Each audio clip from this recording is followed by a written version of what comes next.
मध्य प्रदेश, जिसे देश का टाइगर स्टेट कहा जाता है, आज एक गंभीर विरोधाभास का सामना कर रहा है। एक ओर कान्हा राष्ट्रीय उद्यान, बांधवगढ़ राष्ट्रीय उद्यान और पेंच राष्ट्रीय उद्यान जैसे विश्व प्रसिद्ध वन क्षेत्र हैं। वहीं दूसरी ओर इन्हीं जंगलों की सुरक्षा के लिए जिम्मेदार वन विभाग में 8,125 पद खाली पड़े हैं। सवाल यह है कि जब राज्य अपनी जैव विविधता पर गर्व करता है तो फिर उसकी सुरक्षा व्यवस्था इतनी कमजोर क्यों है? मध्य प्रदेश से आई ये खबर सिर्फ एक सामान्य प्रशासनिक कमी नहीं, बल्कि एक बड़े पर्यावरणीय संकट की ओर इशारा करती है। राज्य के वन विभाग की रिपोर्ट के अनुसार मध्य प्रदेश वन विभाग में कुल 26,079 पद हैं। इनमें से 8,125 पद खाली पड़े हैं। 1 जनवरी 2026 तक की स्थिति के हिसाब से वन विभाग में करीब 18,000 अधिकारी कर्मचारी ही अभी कार्यरत हैं, जो मौजूदा जंगलों और वन्य जीवों के हिसाब से पर्याप्त नहीं है।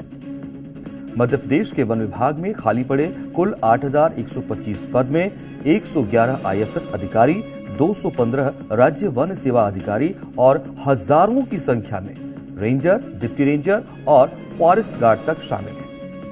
यानी जो लोग जंगलों की सुरक्षा की रीढ़ माने जाते हैं, वही बड़ी संख्या में मौजूद नहीं है। और ये हालात तब है जब टाइगर स्टेट मध्य प्रदेश में साल 2026 में सिर्फ 3 महीने में 14 बाघों की मौत हो चुकी, जबकि पिछले साल 55 बाघों की मौत हुई। इसके पीछे एक बड़ी वजह यही है, वन विभाग में स्टाफ की कमी। जंगलों में 31% अधिकारी कर्मचारी के पद खाली पड़े हैं, जिससे जंगल के जानवरों की सुरक्षा पर भारी संकट खड़ा हो गया है। मध्य प्रदेश में लगभग 95,000 वर्ग किलोमीटर से ज्यादा वन क्षेत्र है, जो राज्य के कुल क्षेत्रफल का करीब 30% हिस्सा है। यही नहीं, भारत के कुल बाघों में से लगभग 700 से ज्यादा बाघ अकेले मध्य प्रदेश में ही पाए जाते हैं। इस वजह से इसे टाइगर स्टेट कहा जाता है।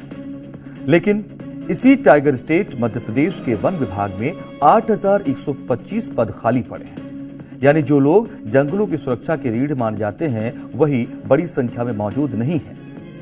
अगर हम इसे ऐसे और आसान तरीके से समझें तो मान लीजिए किसी इलाके में जंगल में निगरानी के लिए 100 लोगों की जरूरत है, लेकिन वहां सिर्फ 60 से 65 लोग ही काम कर रहे हैं।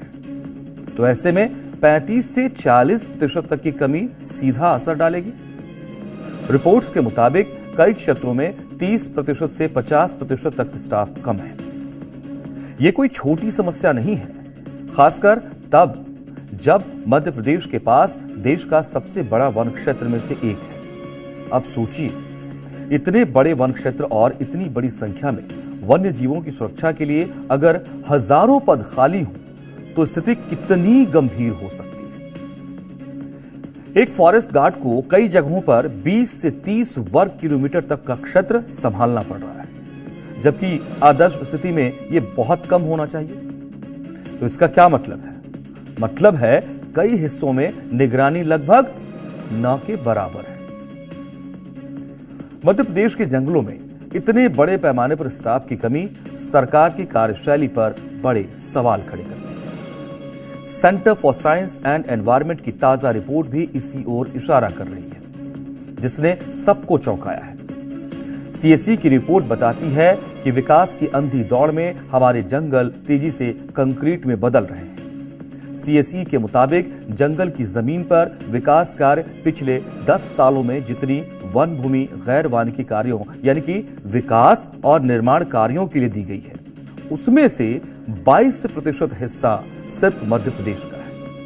मतलब बीते एक दशक में MP में 38,553 हेक्टेयर जंगल को विकास कार्यों के लिए हटा दिया गया। इनमें से 23,054 हेक्टेयर वन भूमि तो सिर्फ पिछले 5 सालों में ही डाइवर्ट कर दी गई। जंगलों की घटती संख्या का असर मध्य प्रदेश में जंगलों की घटती जो जैव विविधता है उस पर भी अब साफ नजर आता है। बांधवगढ़, कान्हा टाइगर रिजर्व और पेंच टाइगर रिजर्व के आसपास अब कई बाघ बाहरी इलाके की लेंटाना झाड़ियों में रहने लगे हैं। ये बाघ अब मवेशियों को शिकार बनाने के लिए इन्हीं झाड़ियों का इस्तेमाल कर रहे हैं। इससे इंसानों और जंगली जानवरों के बीच संघर्ष बढ़ गया है। मध्य प्रदेश के जंगलों में सूखा है, इसको भी समझिए। सीएससी के वैज्ञानिकों ने चेतावनी दे दी है। मध्य प्रदेश और आसपास के जंगलों में पारिस्थितिक सूखा आ रहा है। इसका मतलब ये है कि ये जंगल अपनी प्राकृतिक स्थिति और कामकाजी क्षमता खोते जा रहे हैं। इसका कारण लंबे समय तक पानी की कमी है। सरकार अक्सर दावा करती है कि बाघों की संख्या बढ़ रही है, जो कि एक सकारात्मक संकेत है। लेकिन क्या सिर्फ संख्या बढ़ना ही पर्याप्त है? अगर सुरक्षा ढांचा कमजोर होगा तो ये उपलब्धि लंबे समय तक नहीं टिक पाएगी। ये भी सवाल उठता है कि जब इतने बड़े स्तर पर पद खाली थे तो फिर समय पर भर्ती क्यों नहीं की गई? क्या यह मुद्दा सरकार की प्राथमिकता में नहीं है? इसका असर आर्थिक रूप से भी पड़ सकता है। मध्य प्रदेश में वन्यजीव पर्यटन एक बड़ा सेक्टर है। हर साल लाखों पर्यटक यहां आते हैं, जिससे सरकार को करोड़ों रुपए की आय होती है। लेकिन अगर जंगल ही असुरक्षित होंगे तो पर्यटन भी प्रभावित होगा। साथ ही करीब 20 लाख से ज्यादा लोग प्रत्यक्ष या अप्रत्यक्ष रूप से इन जंगलों पर निर्भर हैं, जिनकी आजीविका पर भी इससे असर पड़ेगा। ऐसे में सरकार पर सवाल उठना स्वाभाविक है। इतने बड़े स्तर पर पद खाली कैसे रह गए? क्या समय पर भर्ती नहीं की गई, या फिर यह मुद्दा सरकार के लिए प्राथमिकता में नहीं था?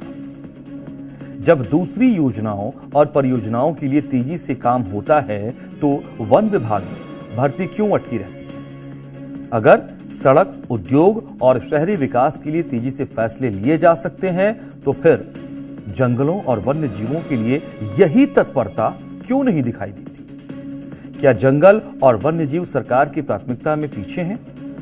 जंगल में वन्य जीवों की मौतों और शिकार के लिए कौन जिम्मेदार है? बाघों की मौतों के ये आंकड़े बताते हैं कि पिछले कुछ वर्षों में शिकार और वन्य जीवों की संदिग्ध मौतों के मामले बढ़े हैं। हालांकि हर घटना रिपोर्ट नहीं होती है, लेकिन स्टाफ की कमी इसकी एक बड़ी वजह हो सकती है। जब गश्त कम होगी तो अवैध गतिविधियों के लिए रास्ता खुलेगा ही।